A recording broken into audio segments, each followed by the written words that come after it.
Hello and welcome back to my YouTube channel Vishal Jully.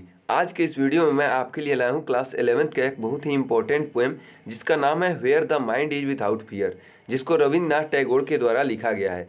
तो इस video में मैं आपको इस पोएम का पूरा एक्सप्लेनेशन करूँगा, साथ ही आपको line by line word by word हर एक चीज़ का मीनिंग भी बताऊँगा और आपको जो भी इम्पोर्टेंट ऑब्जेक्टिव क्वेश्चन इस चैप्टर से बन सकते हैं वो भी मैं आपको इस वीडियो में करवाने वाला हूँ। वीडियो के लास्ट में आपको पीडीएफ नोट्स भी मिल जाएगा। तो चलिए सबसे पहले जानते हैं ऑथर के बारे में, यानी कि पोएट के बारे में जिन्होंने इस कविता को लिखा है। तो रविन्द्रनाथ टैगोर ने इस कविता को लिखा है। रविन्द्रनाथ टैगोर जिनका जन्म हुआ था 1861 में इनका जन्म हुआ था और इनका जो देहांत हुआ था, जब डेथ हुआ था 1941 में। The recipient of the Nobel prize for literature in 1913। इनको नोबल प्राइज मिला था लिटरेचर में 1913 ईस्वी में। नोबल प्राइज इनको मिला था 1913 ईस्वी में। यहाँ से आपको एग्जाम में क्वेश्चन आ सकता है कि Rabindranath Tagore got the Nobel prize in the year, मतलब रविन्द्रनाथ टैगोर को किस साल में नोबल प्राइज यानी कि को नोबल प्राइज दिया गया था, कौन से साल में। तो अभी तो आप पढ़ रहे हैं तो यहाँ से बता सकते हैं कि 1913 में दिया गया था, लेकिन अगर आप एक मंथ बाद या 2 मंथ बाद आपसे पूछा जाए तो हो सकता है आपको याद ना रहे। तो इसलिए आप यहाँ से नोट डाउन भी करते चलिएगा, साथ में कॉपी पेन लेके बैठिएगा। तो उसके बाद हम लोग आगे पढ़ें तो was one of the greatest lyric poet of the world. ये क्या थे? एक बहुत ही महान लाइरिक पोएट थे। लाइरिक पोएट क्या होता है? जो कि मतलब लाइफ के बारे में या फिर पर्सनल थिंग्स के बारे में, पर्सनल फीलिंग या फिर मतलब खुद के इमोशन के बारे में, खुद वो क्या सोचता है किसी के बारे में, उसके बारे में अगर कोई पोएट लिखता है, कोई कवि कविता लिखता है तो उसको लाइरिक पोएट बोला जाता है। He was a noted dramatist. वो एक ड्रामाटिस्ट थे, यानी ड्रामा लिखते थे, मतलब नाटककार थे। नोवेलिस्ट मतलब जो नोवेल लिखते थे या फिर आप उपन्यास, उसको हिंदी में बोला जाता है उपन्यास लिखते थे। Short story writer, short story लिखते थे, मतलब वो छोटे छोटे कहानी भी लिखते थे, कहानीकार भी थे। फिलोसोफर, फिलोसोफर थे, मतलब दर्शन शास्त्र में भी उनका रुचि था। ह्यूमनिस्ट मतलब मानवतावादी भी थे। ह्यूमनिस्ट का मतलब होता है मानवतावादी। नेशन बिल्डर मतलब जो राष्ट्र के निर्माण में जो सहयोग करने वाले भी वो व्यक्ति थे। And the founder of an international university at Shanti Niketan, और एक university, international university Shanti Niketan में जो बना था उसके फाउंडर भी थे। तो यहाँ से आपको क्या क्वेश्चन आ सकता है? यहाँ से आपको क्वेश्चन आ सकता है Rabindranath Tagore was not a, इसमें से कौन सा चीज़ रविन्द्रनाथ टैगोर नहीं थे? तो फिलोसोफर थे, एक्टिविस्ट नहीं थे। ड्रामाटिस्ट थे, ह्यूमनिस्ट थे, लेकिन एक्टिविस्ट नहीं थे। तो ये वाला आपका सही आंसर हो जाएगा। चलिए उसके बाद हम लोग अगर आगे पढ़े तो आगे दिया हुआ है ही रोट प्राइमरली इन बंगला। यहाँ से भी आपको क्वेश्चन आ सकता है कि रविन्द्रनाथ टैगोर किस भाषा में ज़्यादा अपनी कविता या फिर कहानी या फिर ड्रामा लिखते थे। तो रविन्द्रनाथ टैगोर बंगला भाषा में या फिर बंगाली भाषा में ज़्यादातर अपना जो भी लेख लिखते थे। But rendered a large number of his own works into English, लेकिन अपने बहुत सारे काम वो इंग्लिश में ही किए हैं। मतलब बहुत सारे जो पोएट है या फिर जो भी प्रोज है, मतलब ड्रामा है, जो भी चीज़ है, ज़्यादातर इंग्लिश में भी बहुत सारे अपना लेख लिखे हैं।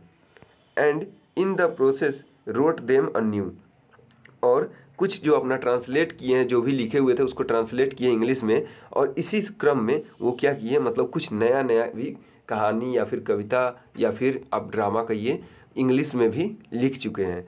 उसमें कुछ जो इम्पोर्टेंट है वो क्या क्या है? गीतांजलि सबसे पहला, जो कि आप सब में फेमस है गीतांजलि, जैसे सब कोई जानता है गीतांजलि।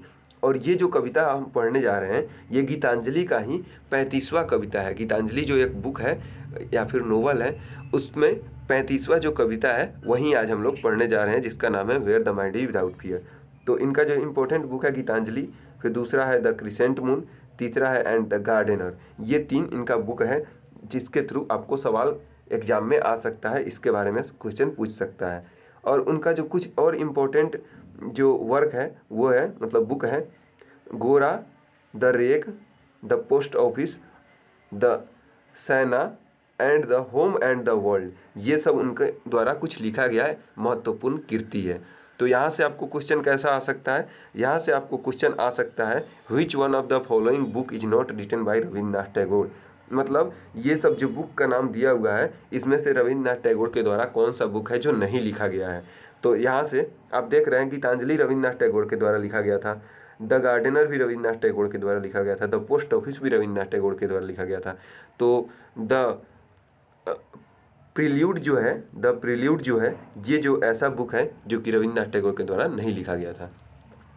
इसके बाद अगर हम लोग आगे पढ़े तो आगे दिया गया है where the mind is without fear is a lyric. ये क्या है? एक लाइरिक है। Where the mind is without fear is a lyric, मतलब ये एक लाइरिक है। लाइरिक का मतलब मैंने आपको बताया कि लाइरिक का मतलब होता है कि हम जो सोच रहे हैं किसी के बारे में, किसी चीज़ के बारे में जो भी कुछ सोच रहे हैं, तो उस पर अगर कोई चीज़ हम लिख रहे हैं पोएम, तो उसको लाइरिक बोला जाता है। तो ये एक लाइरिक पोएम है। यहाँ से आपको एग्जाम में क्वेश्चन आ सकता है where the mind is without fear is a dash. यहाँ से आपको 4 ऑप्शन दे देगा, लाइरिक, ड्रामा, पोएम और प्रोज। तो यहाँ पे देखिए आप, ये लाइरिक भी सही है, पोएम भी सही है। पोएम क्यों सही है? पोएम इसलिए सही है क्योंकि ये कविता है, कविता भी है, लेकिन लाइरिक भी सही है। लेकिन अगर आपको परीक्षा में दोनों ऑप्शन दे देता है तो आपको यहाँ पे बुक में दिया हुआ है कि ये क्या है, ये एक लाइरिक है। यहाँ पे आपको बुक में दिया हुआ है कि ये एक लाइरिक है, where the mind is without fear एक लाइरिक है। तो इसीलिए आप यहाँ पे अगर ऐसा आपको एग्जाम में दे देता है, पोएम भी दे देगा और लाइरिक भी दे देगा ऑप्शन में, तो यहाँ पे आप लाइरिक को ही टिक करेंगे। यहाँ पे आप क्या करेंगे? लाइरिक को ही यहाँ पे आप टिक करेंगे, क्योंकि लाइरिक ही यहाँ पे आपका सही आंसर होगा। चलिए उसके बाद अगर हम लोग आगे पढ़ते हैं तो यहाँ पे आगे लिखा हुआ है is one of his best remembered patriotic poems. ये कैसा है? मतलब वन ऑफ द बेस्ट, मतलब उन्होंने जितना भी कविता लिखा हुआ है, जितना भी पैट्रियोटिक पोएम लिखा है, पैट्रियोटिक का मतलब देशभक्ति कविता, पैट्रियोटिक पोएम का मतलब होता है देशभक्ति कविता। तो देशभक्ति जितना भी कविता लिखा है उसमें से सबसे बढ़िया यही कविता है।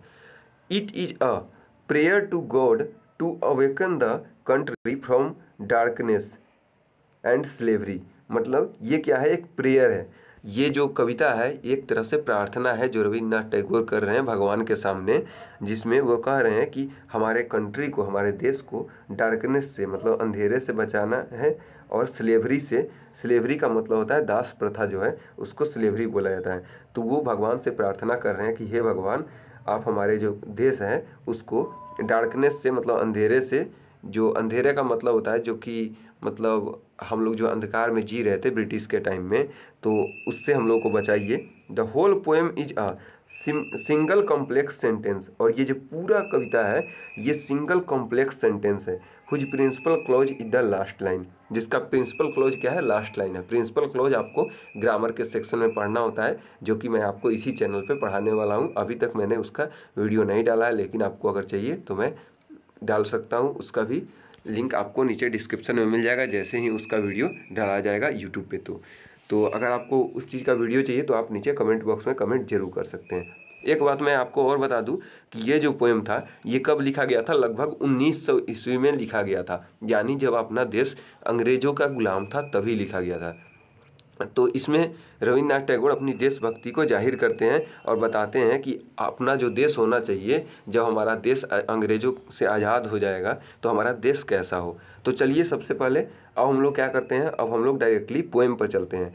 तो पोएम हमारा है where the mind is without fear and the head is held high. Where the mind is without fear, मतलब जहाँ पे हमारा जो दिमाग है, मस्तिष्क है, वो हमारा विदाउट फियर, मतलब फियर का मतलब होता है भय, मतलब भय नहीं हो। ऐसा जगह जहाँ पे हमारा दिमाग, हमारे दिमाग में किसी चीज़ का भय नहीं हो। भय कहने का मतलब अंग्रेजों, चाहे अंग्रेजों से भय या फिर मतलब जो कास्ट सिस्टम था पहले, दास प्रथा था, उसमें भय, मतलब किसी चीज़ का हमें भय ना हो। And the head is held high, और जो हमारा सर हो ऊंचा उठा हुआ हो, यानी गर्व से ऊंचा उठा हुआ हो। उस समय क्या था, अंग्रेज के ज़माने में हम लोग अपना सर सीधा करके नहीं चल सकते थे, हम लोग सर उठा के नहीं चल सकते थे। क्यों? क्योंकि अंग्रेज़ों का शासन था बहुत ज़्यादा।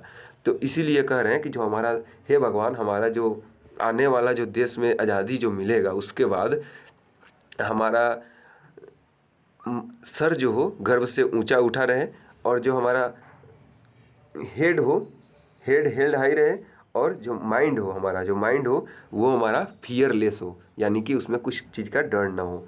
वेयर नॉलेज इज फ्री, जहाँ पे नॉलेज यानी ज्ञान फ्री हो, फ्री का मतलब यहाँ पे कि हर एक बच्चा पढ़ सके, चाहे वो किसी भी गरीब फैमिली का बच्चा हो या फिर अमीर फैमिली का, धनी घर का बच्चा हो, गरीब घर का बच्चा हो, उससे मतलब नहीं, हर कोई पढ़ सके, हर कोई को बराबरी का अधिकार मिल सके। Where the world has not been broken up into fragments. अब यहाँ पे आप नोट करेंगे, फ्रैगमेंट्स का हिंदी होता है टुकड़ा, मतलब फ्रैगमेंट्स का मतलब होता है टुकड़ा, स्मॉल पीस होता है, मतलब छोटा छोटा टुकड़ा। वेयर द वर्ल्ड मतलब जहाँ पे दुनिया, हैज़ नॉट बीन ब्रोकन नहीं टूटी हो, इनटू फ्रैगमेंट्स मतलब टुकड़ों में, मतलब वैसा जगह जहाँ पे दुनिया टुकड़ों में न टूटी हो, by narrow domestic walls. Narrow का मतलब होता है संकीर्ण या फिर बहुत पतला, डोमेस्टिक का मतलब होता है घरेलू, वाल्स मतलब दीवार, मतलब जहाँ पे ऐसा सिस्टम हो जहाँ पे कि हम लोग अपने आप में बटे ना हो। बटे कहने का सेंस कि हम लोग दास प्रथा के प्रति बटे ना हो, हम लोग छुआछूत का भेद ना रखें, ये सब के प्रति हम लोग टूटे, एक दूसरे में आपस में टूटे ना हो, हम लोग मिलजुल कर रहें। Where words come out from the depth of truth. जहाँ पे वर्ड्स का मतलब शब्द जो है किसी के मुंह से अगर निकल रहा है तो वो डेप्थ ऑफ ट्रूथ मतलब सत्य की गहराई से निकले, मतलब जो भी मुंह से शब्द निकले वो हमारा सही शब्द निकले, सत्य शब्द निकले। यहाँ पे आप इस लाइन पे एक बार यहाँ पे फोकस कीजिएगा, ये जो लाइन है बहुत ही इंपॉर्टेंट है। Where tireless striving stretches its arms towards perfection. Tireless का मतलब होता है बिना थके, बिना थके, और स्ट्रीविंग का मतलब होता है कि स्ट्रीविंग का मतलब होता है ग्रेट इफोर्ट, मतलब बहुत ज़्यादा किसी चीज़ पे हम बल लगा रहे हैं, किसी चीज़ में हम बहुत ज़्यादा मेहनत कर रहे हैं। तो बिना थके हम लोग अगर किसी चीज़ में मेहनत कर रहे हैं, स्ट्रेचेज मतलब फैलाना, स्ट्रेचेज इट्स आर्म्स मतलब अपनी बाहें फैला रहा है, टुवर्ड्स परफेक्शन मतलब हम वैसा जगह हमको चाहिए जहाँ पे हम अपनी पूरी बाह फैला के और हम लोग बहुत ज़्यादा अथक प्रयास कर सके, टुवर्ड्स परफेक्शन किसके तरफ, परफेक्शन की तरफ, परफेक्ट होने की तरफ, मतलब हम लोग अपने आप में परफेक्ट होने के लिए ज़्यादा कोशिश करें। हम लोग चाहें कि हम लोग ज़्यादा से ज़्यादा परफेक्ट रहे, अपने आप में संपूर्ण रहें, पूर्णता की ओर हम लोग ज़्यादा जोर दें। उसके बाद नेक्स्ट पेज पे बढ़ते हैं, तो where the clear stream of reason has not lost its वे।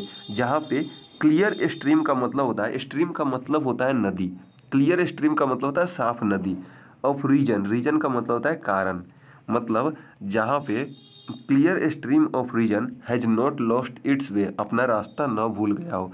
क्या अपना रास्ता न भूल गया हो, तो कारण, हम जो कारण दे रहे हैं वो अपना रास्ता न भूल गया हो।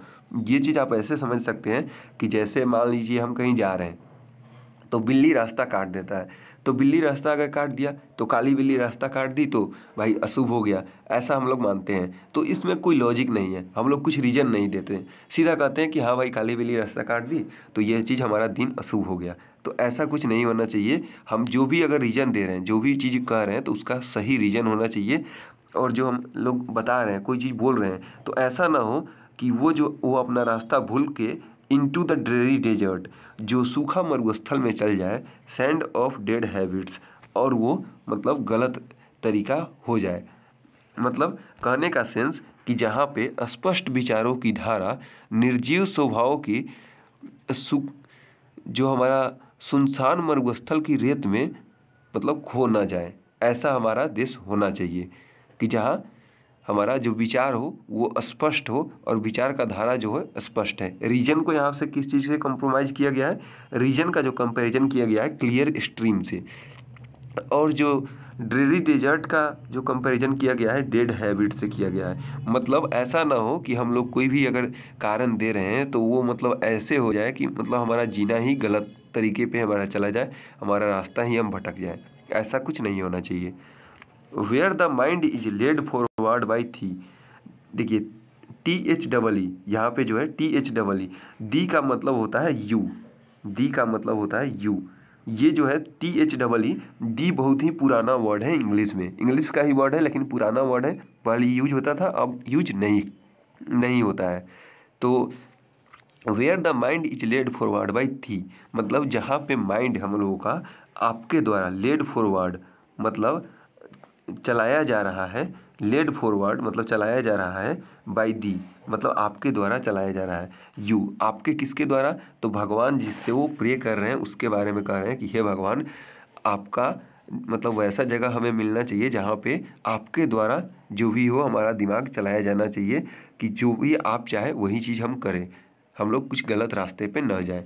Into इवर widening thoughts and action, मतलब और कैसा जगह होना चाहिए जहाँ पे इवर वाइडनिंग मतलब हमेशा फैलते रहे, मतलब हमेशा विस्तृत होते रहे। क्या चीज़ विस्तृत हो? थॉट मतलब हमारा विचार, एंड एक्शन जो भी हम काम कर रहे हैं मतलब हम लोग अपने से ज़्यादा मतलब काम करते रहें और आगे उन्नति और तरक्की करते रहें। Into that heaven of freedom, मतलब उस हेवन ऑफ फ्रीडम, फ्रीडम का मतलब होता है स्वतंत्रता, हेवन का मतलब होता है स्वर्ग, मतलब स्वतंत्रता के उस स्वर्ग में, into that heaven of freedom स्वतंत्रता के उस स्वर्ग में माई फादर किसको बोल रहे हैं? तो यहाँ पे भी भगवान को बोल रहे हैं, भगवान को बोल रहे हैं। My father let my country awake, कृपया हमारे कंट्री मतलब जो देश है उसको जगाइए और कुछ ऐसा बनाइए कि जहाँ पे उन्नति और तरक्की हो सके, हर कोई सुखी संपन्न से जी सके और कोई भी गलत रास्ते पे न चले। तो ये था हमारा पूरा पोएम। इसका जो ऑब्जेक्टिव क्वेश्चन है वो ऑब्जेक्टिव क्वेश्चन का भी वीडियो आपको बहुत जल्द मिल जाएगा। ऑब्जेक्टिव क्वेश्चन का जैसे ही वीडियो आता है तो उसका वीडियो भी लिंक डिस्क्रिप्शन में मिल जाएगा आपको। और अभी के लिए इतना ही। Thanks for watching. वीडियो अच्छा लगा तो वीडियो को लाइक और ज़्यादा से ज़्यादा शेयर कीजिए और चैनल को सब्सक्राइब कर लीजिए ताकि आपको और ज़्यादा वीडियो मिल सके और आगे आने वाले वीडियोज़ के फ़ायदा आपको मिल सके। चलिए अभी के लिए इतना ही। Thanks for watching.